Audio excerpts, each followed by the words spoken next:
আসসালামু আলাইকুম। দেখতে পাচ্ছেন জেলা প্রশাসকের কার্যালয় খাগড়াছড়ি পার্বত্য জেলায় একটি নিয়োগ বিজ্ঞপ্তি দেওয়া হয়েছে। এখানে খাগড়াছড়ি পার্বত্য জেলার স্থায়ী বাসিন্দাগণ আবেদন করতে পারবেন। তো আজকের ভিডিওতে আমি আলোচনা করব কি পদে আবেদন করা যাবে, আবেদন করার যোগ্যতা, কবে আবেদন শুরু হবে এবং কবে শেষ হবে বিস্তারিত। তো বন্ধুরা, ভিডিওটি শুরু করার আগে আপনাদের কাছে ছোট্ট একটি রিকোয়েস্ট, যারা আমার চ্যানেলে নতুন আসেন চ্যানেলটিকে সাবস্ক্রাইব করে বেল বাটনটি অন করে দিবেন এরকম নতুন নতুন ভিডিও প্রতিনিয়ত আপডেট পাওয়ার জন্য। তো কথা না বাড়িয়ে আমরা মূল আলোচনায় চলে যাই। তো আমরা প্রথমে দেখে নিব যে এর আবেদন কবে শুরু হবে।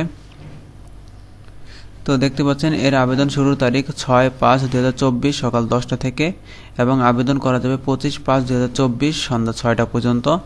আবেদন করার জন্য একটি ছবির প্রয়োজন পড়বে, ছবির সাইজ হবে 300x300 পিক্সেল এবং একটি স্বাক্ষরের প্রয়োজন পড়বে, স্বাক্ষরের সাইজ হবে 300x80 পিক্সেল। আবেদন করার জন্য একটি লিঙ্ক দেওয়া আছে, এই লিঙ্কে প্রবেশ করে আপনাদের আবেদনটি করতে হবে। তো আপনাদের সুবিধার্থে আমি ভিডিও ডিসক্রিপশনে লিঙ্কটি দিয়ে দেবো, সেখান থেকে আপনারা আবেদনটি করে নেবেন। তো আমরা এখন পদের নাম আলোচনা করব। তো প্রথমে দেখতে পাচ্ছেন একটি পদ দেওয়া আছে ক্রেডিট চেকিং কাম সহায়তা সহকারী। এখানে বেতন গ্রেড হচ্ছে 16, পদ সংখ্যা রয়েছে 3টি। এখানে শিক্ষাগত যোগ্যতার প্রয়োজন পড়বে স্বীকৃত যে কোনো শিক্ষা বোর্ড হতে উচ্চ মাধ্যমিক সার্টিফিকেট বা সমমান পরীক্ষা উত্তীর্ণ, কম্পিউটার মুদ্রাক্ষরে গতির ক্ষেত্রে ইংরেজিতে সর্বনিম্ন গতি প্রতি মিনিটে 20 শব্দ এবং বাংলা প্রতি মিনিটে 20 শব্দ থাকতে হবে। এরপর দেখতে পাচ্ছেন সার্টিফিকেট সহকারী। এখানে বেতন গ্রেড হচ্ছে 16, পদ সংখ্যা রয়েছে 2টি। এখানে শিক্ষাগত যোগ্যতা প্রয়োজন পড়বে স্বীকৃত যে কোনো শিক্ষা বোর্ড হতে উচ্চ মাধ্যমিক সার্টিফিকেট বা সমমান পরীক্ষা উত্তীর্ণ, কম্পিউটার মুদ্রাক্ষরের গতির ক্ষেত্রে ইংরেজি সর্বনিম্ন গতি প্রতি মিনিটে 20 শব্দ এবং বাংলায় প্রতি মিনিটে 20 শব্দ থাকতে হবে। এরপর দেখতে পাচ্ছেন সার্টিফিকেট পেশকার। এখানে পদ সংখ্যা রয়েছে 2টি, বেতন গ্রেড হচ্ছে 16। এখানে শিক্ষাগত যোগ্যতার প্রয়োজন পড়বে স্বীকৃত যে কোনো শিক্ষা বোর্ড হতে উচ্চ মাধ্যমিক সার্টিফিকেট বা সমমান পরীক্ষা উত্তীর্ণ, কম্পিউটার মুদ্রাক্ষরের গতির ক্ষেত্রে ইংরেজিতে সর্বনিম্ন গতি প্রতি মিনিটে 20 শব্দ এবং বাংলায় প্রতি মিনিটে 20 শব্দ থাকতে হবে। তো এই ছিল পদগুলো। তো আমরা এখন দেখে নেব যে আবেদন করার জন্য কত টাকা জমা দিতে হবে এবং কিভাবে টাকাটি জমা দিতে হবে।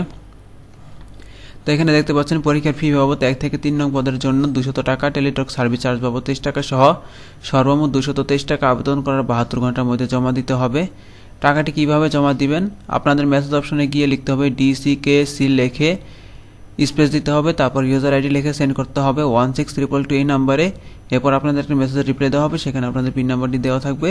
তো দ্বিতীয় মেসেজ অপশনে গিয়ে আপনাদের আবার লিখতে হবে DCKC লিখে স্পেস দিয়ে ইয়েস লিখতে হবে, তারপর স্পেস দিয়ে পিন নাম্বারটি বসিয়ে সেন্ড করতে হবে 16222 এই নাম্বারে। এবার আপনাদের আরেকটি মেসেজের রিপ্লাই দেওয়া হবে, সেখানে আপনাদের ইউজার আইডি এবং পাসওয়ার্ড দেওয়া থাকবে, সেটি আপনাদেরকে সংরক্ষণ করে রাখতে হবে। তো এই তো মূলত এই ছিল আলোচনা।